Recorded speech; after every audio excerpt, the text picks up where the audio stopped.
কোনো বাইনারি থেকে হেক্সাডেসিমেলে নিতে চান, তার জন্য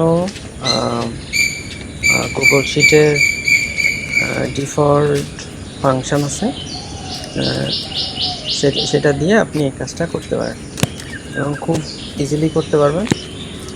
তো আমরা একটু চেষ্টা করি, দেখি আমরা পারি। আচ্ছা, তো আমরা একটা ডেসিমেল বাইনারি নাম্বার লিখি।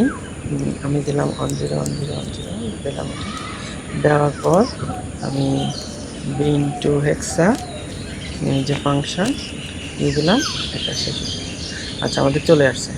তো এখানে সে আরও একটা জিনিস করে, সেটা হচ্ছে যদি কখনো এমন হয় যে আমি চাচ্ছি যে BIN2HEX ডেসিমেলে যখন দেখাবে তখন সে মিনিমাম যেন 8টা বা 10টা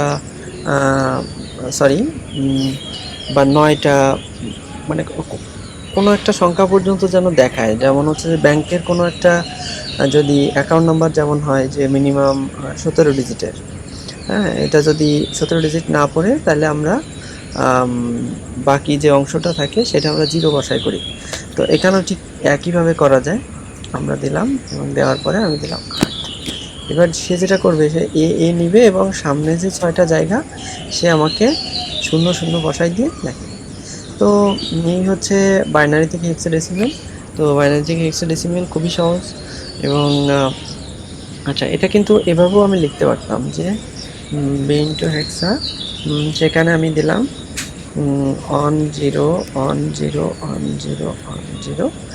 এবার আমি দিলাম এখানে 8, আমাকে কিন্তু একই উত্তর দেখাবে। তার কারণ কি? কারণ হচ্ছে যে এইটা সে বাইনারিতে কনভার্ট করার পর সে দেখছে যে আমি 8টা ডিজিট করতে বলছি, ও ঠিকই আমাকে 8টা ডিজিট করে দেখাচ্ছে। যদি আমি এখানে দিতাম 3টা, তাহলে কিন্তু সে বাম পাশে জাস্ট একটা 0 বসাই দিবে, বাম পাশে জাস্ট একটা।